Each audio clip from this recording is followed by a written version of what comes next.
महाभारत काल में कुछ ऐसी घटनाएं घटी जिन्हें बहुत कम लोग जानते हैं। ऐसे भयानक युद्ध जो महाभारत काल में हुए थे, जिनमें से एक थे महारथी कर्ण और वीर बार्बरीक का युद्ध, जिनकी शक्तियों के समक्ष तीनों लोकों के योद्धा भी टिक नहीं सकते थे।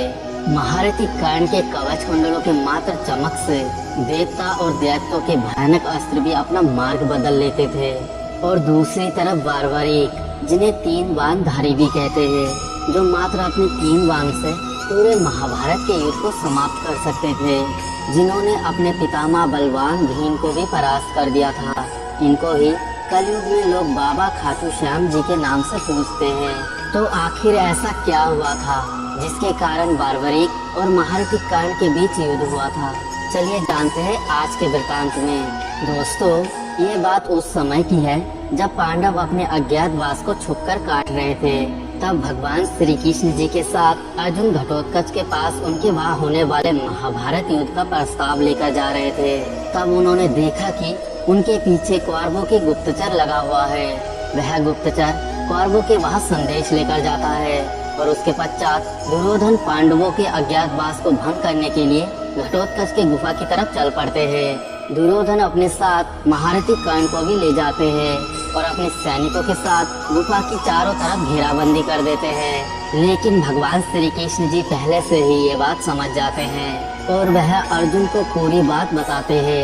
यह बात सुनकर अर्जुन गुस्से से गुफा के बाहर जाने की बात करते हैं, लेकिन भगवान श्री कृष्ण जी अर्जुन को रोकते हैं और कहते हैं, नहीं पार्थ, यह उपयुक्त समय नहीं है। तुम अज्ञातवास भोग कर रहे हो और वो सब लोग तुम्हारे लिए ही आए हैं। यह सब देखकर पास में खड़े बार्बरीक कहते हैं, हे प्रभु, मैं महारथी कर्ण को रोकूंगा, या तो शांति से या तो द्वंद्व से।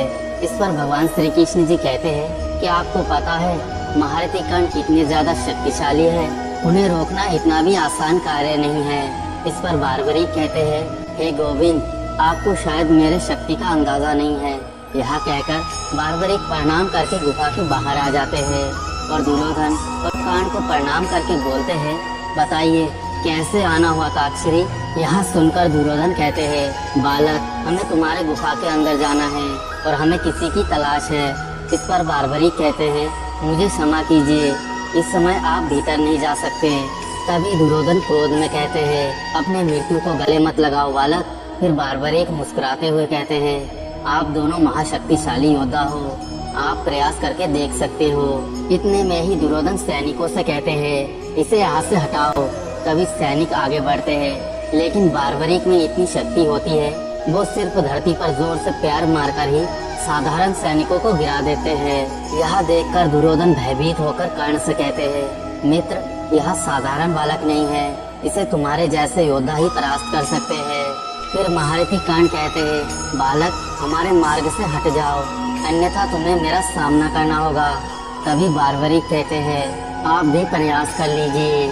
महारथी कर्ण फिर अपने रथ से नीचे उतरते हैं और बार्बरीक की ओर धनुष की प्रत्यंचा को खींचते हैं और वायव्य अस्त्र छोड़ देते हैं। तभी इतनी जोर से हवा चलती है कि वहाँ खड़े सारे सैनिकों में हाहाकार मच जाता है, लेकिन कर्ण के उस अस्त्र का प्रभाव बार्बरीक पर नहीं होता, वह टस से मस नहीं होता। तभी बार्बरीक भी अपने धनुष की प्रत्यंचा खींचते हैं और अस्त्र छोड़ते हैं। तभी उस अस्त्र से दुर्योधन घायल होकर रथ से नीचे गिर जाते हैं। यह देखकर बार्बरीक हंसने लगते हैं और कहते हैं, आप ठीक तो है ताक्षरी? तब दुर्योधन कहते हैं, तुम्हारी ये मजाल कुटिल बालक। और कर्ण से कहते हैं, इस बालक को यम के द्वार पहुंचा दो मित्र।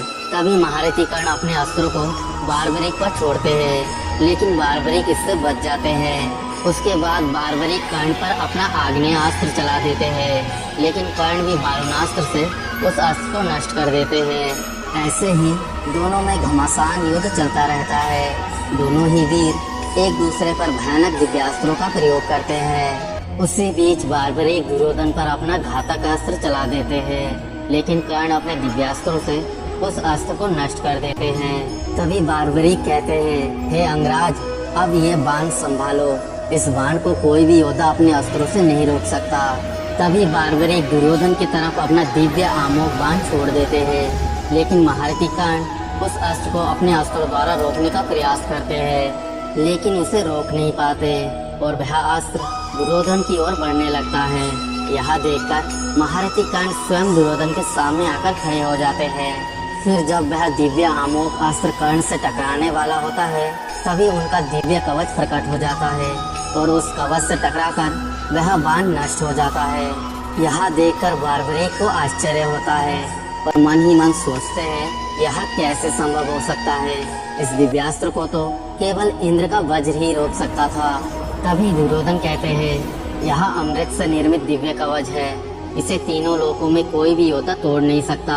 तुम्हारा हर प्रयास विफल हो जाएगा बालक। इतने में ही वहाँ पर भगवान श्री कृष्ण जी आ जाते हैं और वो कहते हैं पुत्र तुम इनके मार्ग से हट जाओ, इन्हें देखने दो जो भी भ्राता दुर्योधन देखना चाहते हैं। तभी दुर्योधन और कर्ण अंदर जाते हैं, लेकिन वहाँ पर उन्हें कोई भी नहीं मिलता, क्योंकि भगवान श्री कृष्ण जी ने अर्जुन को अपने माया से अदृश्य कर दिया था। अब आप लोग बताओ, यदि बार्बरीक कर्ण पर अपने तीनों अमोघ बाण चला देते तो क्या होता। और दोस्तों, अगर यह वृत्तांत आपको अच्छा लगे तो वीडियो को लाइक और चैनल को सब्सक्राइब करें। जय श्री कृष्ण।